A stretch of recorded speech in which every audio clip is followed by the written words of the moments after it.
तो आज के टॉपिक है एनसीईआरटी पॉलिटी क्लास 6 के, और ये इंडेक्स है। तो यूपीएससी प्रीलिम्स एंड मेंस के लिए कौन कौन से टॉपिक इंपॉर्टेंट हैं तो देखेंगे लोग, और कम्प्लीटली इंडेक्स पहले देखेंगे लोग।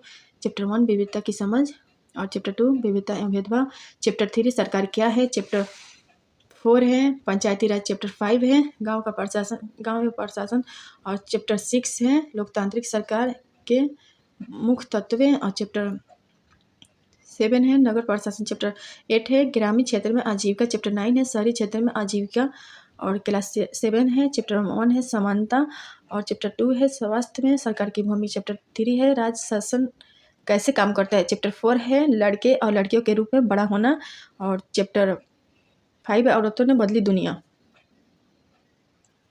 और चैप्टर 6 है संचार माध्यमों को समझना, और चैप्टर 7 है हमारे आसपास के बाजार, चैप्टर 8 है समानता के लिए संघर्ष, चैप्टर 9 है बाजार में एक कमीज, और क्लास 8 है क्या इंडेक्स है कंप्लीट भारतीय संविधान और धर्मनिरपेक्षता, चैप्टर 1 है भारतीय संविधान, चैप्टर 2 है धर्मनिरपेक्षता की समझ और संसद तथा कानूनों का निर्माण, चैप्टर 3 है हमें संसद क्यों चाहिए, चैप्टर 4 है कानूनों की समझ, चैप्टर 3 है न्यायपालिका, चैप्टर 5 है न्यायपालिका, चैप्टर 6 है हमारी आपराधिक न्याय प्रणाली और सामाजिक न्याय और हाशिए की आवाज़ें, चैप्टर 7 हाशिए की समझ, चैप्टर 8 है हाशिएकरण से निपटना, और ये आर्थिक क्षेत्र में सरकार की भूमिका, चैप्टर 9 है जन सुविधाएं, और चैप्टर 10 है कानून और सामाजिक न्याय, क्लास 9 है चैप्टर 1 है लोकतंत्र क्या है, लोकतंत्र क्यों, और चैप्टर 2 है संविधान निर्माण, चैप्टर 3 है चुनावी राजनीति, और चैप्टर 4 है संस्थाओं का कामकाज, चैप्टर 5 है जन संघर्ष और आंदोलन, चैप्टर 6 है राजनीतिक दल, और क्लास 11 के राजनीतिक सिद्धांत है, चैप्टर 1 है राजनीतिक सिद्धांत एवं परिचय, चैप्टर 2 है स्वतंत्रता, चैप्टर 3 है समानता, चैप्टर 4 है सामाजिक न्याय, चैप्टर 5 है अधिकार, चैप्टर 6 है नागरिकता। ये कंप्लीट इंडेक्स हैं, और बाकी के भी नेक्स्ट है में चैप्टर 7 है राष्ट्रवाद, चैप्टर 8 है धर्मनिरपेक्षता, चैप्टर 9 है शांति, चैप्टर 10 है विकास, और क्लास 11 के भारत का संविधान और सिद्धांत और व्यवहार, चैप्टर 1 है संविधान क्यों और कैसे, चैप्टर 2 है भारतीय संविधान में अधिकार, चैप्टर 3 है चुनाव और प्रतिनिधित्व, चैप्टर 4 है कार्यपालिका, चैप्टर 5 है विधायिका, चैप्टर 6 है न्यायपालिका, चैप्टर 7 है संघवाद, चैप्टर 8 है स्थानीय शासन, चैप्टर 9 है संविधान एवं जीवंत दस्तावेज, चैप्टर 10 है संविधान का राजनीतिक दर्शन, और ये चैप्टर 12 के स्वतंत्र भारत में राजनीतिक, चैप्टर 1 है राष्ट्रीय निर्माण की चुनौतियाँ, चैप्टर 2 है एक दल में प्रभुत्व का दौर, चैप्टर 3 है नियोजित विकास की राजनीति, चैप्टर 4 है भारत में विदेश संबंध, चैप्टर 5 है कांग्रेस प्रणाली चुनौतियाँ और पुनर्स्थापना, चैप्टर 6 है लोकतांत्रिक व्यवस्था का संकट, चैप्टर 7 है जन आंदोलन का उदय, चैप्टर 8 है क्षेत्रीय आकांक्षाएं, चैप्टर 9 है भारतीय राजनीति नए बदलाव, चैप्टर 12 है समकालीन विश्व राजनीति, चैप्टर 1 है शीत युद्ध का दौर, चैप्टर 2 है दो ध्रुवीयता का अंत, चैप्टर 3 है समकालीन विश्व में अमेरिकी वर्चस्व, चैप्टर 4 है सत्ता के वैकल्पिक केंद्र, चैप्टर 5 समकालीन दक्षिण एशिया, चैप्टर 6 है अंतर्राष्ट्रीय संगठन, चैप्टर 7 है विश्व में सुरक्षा, चैप्टर 8 है पर्यावरण और प्राकृतिक संसाधन, चैप्टर 9 है वैश्वीकरण, और ये कंप्लीट इंडेक्स हो गया। और मैंने पहले भी कंप्लीट करा दिया इंडेक्स, तो फिर से मैं क्लास 6 की पॉलिटी को 2 भागों में डिवाइड करना चाहती हूँ ताकि आप लोग को देखने में आसानी हो सके, और मैंने पहले छोटी छोटी वीडियो अपलोड की है जिससे आप लोग को प्रॉब्लम होगी। तो फर्स्ट चैप्टर है एनसीईआरटी पॉलिटी क्लास 6 के, चैप्टर नंबर 1 है विविधता की कुछ मतलब इसमें कौन से टॉपिक चैप्टर 1 में कवर करना है वो मैंने यहाँ पे डायग्राम के थ्रू लिख रखी है। विविधता की समय, विविधता क्या है, समृद्ध भारत में विविधता में एकता, और विविधता में कौन कौन से आते हैं, विभिन्न धर्म जाति भाषा वातावरण आदि, विभिन्न संस्कृति विभिन्न रीति रिवाज, ये सब विविधता में आते हैं। और मेंस के लिए एक क्वेश्चन है भारत की विविधता बाहर से थोपी गई विविधता नहीं है, एक कोटेशन है जवाहरलाल नेहरू द्वारा लिखी गई है। तो आप लोग को अगर आंसर राइटिंग करना हो तो इस टॉपिक पे कर लीजिएगा, क्योंकि एनसीईआरटी के क्वेश्चन को मतलब लिखने से ना अच्छे से प्रैक्टिस हो जाती है, और 50% एनसीईआरटी रोल करते हैं मेंस के लिए आंसर राइटिंग के लिए, और प्रीलिम्स को डिफरेंस बुक समझने में। तो आप लोग अच्छे से देख लीजिएगा ना, और नोट्स और अच्छे से देख के नोट्स मेकिंग कर लीजिएगा लोग। ईसाई धर्म लाने का श्रेय संत थॉमस को लगभग 2000 वर्ष पूर्व केरल में लाए थे। और ईसाई धर्म लाने का श्रेय संत थॉमस को जी को जाता है। पंडित जवाहरलाल नेहरू, भारतीय एकता कोई बाहर से थोपी गई चीज़ नहीं है, बल्कि यह बहुत गहरी है, जिसके अंदर तरह तरह के विश्वास और प्रथाओं को स्वीकार करने की भावना है। मैंने बहुत अच्छे से एनसीईआरटी टॉपिक कंप्लीट की है और डायग्राम के थ्रू तो आप लोग को धीरे धीरे कंप्लीट कराती जाऊंगी। चैप्टर 2 है विविधता एवं भेदभाव, डिस्क्रिमिनेशन, पूर्वाग्रह, लड़का लड़की, रूढ़िवादी धारणाएं, असमानता एवं भेदभाव, समानता के लिए संघर्ष, ये सब विविधता में आते हैं। भेदभाव में तो पूर्वाग्रह, जैसे पहले से कोई धारणा या राय बना लेना पूर्वाग्रह में आता है। ये पूर्वाग्रह अगर डेफिनेशन आ जाए कभी तो पहले से बनाई गई राय।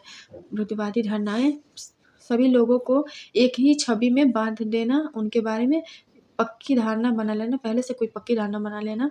तो संविधान धर्मनिरपेक्षता और विविधता, समानता, स्वतंत्रता और शासन प्रणाली, समानता, जाति, महिला, ये सब में आते हैं असमानता में। और ये सब टॉपिक ना संविधान में जोड़ के देखना है। तो भारत के संदर्भ में तो ये डॉक्टर भीमराव अंबेडकर जी के कुछ टॉपिक्स हैं। 1891 से 1956 तक भारतीय संविधान के पिता रहे हैं और जाति व्यवस्था पर आधारित भेदभाव के लिए संघर्ष किए हैं काफ़ी टाइम। संविधान के पिता भी रहे हैं और बौद्ध धर्म को अपनाया है। तो आप लोग देख लीजिएगा लोग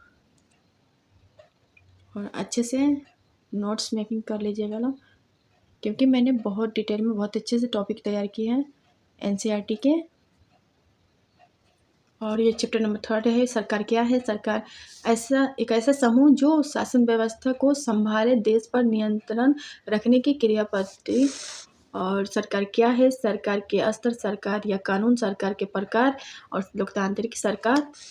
और ये सरकार के स्तर कौन कौन से, नेशनल लेवल, राष्ट्र स्तर, स्टेट लेवल, राज्य स्तर, डिस्ट्रिक्ट लेवल, जिला स्तर और लोकल लेवल, ग्राम स्तर।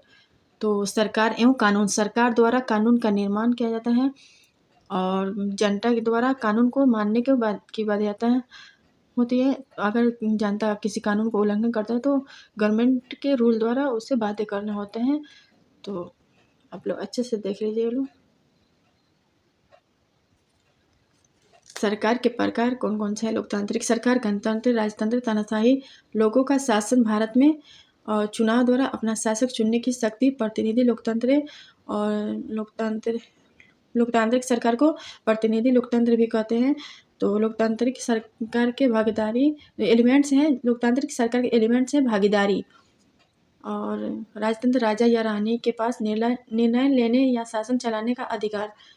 लोकतंत्र के कुछ एलिमेंट्स हैं यहाँ पे, मतलब कंप्लीट में ही लिख दी है।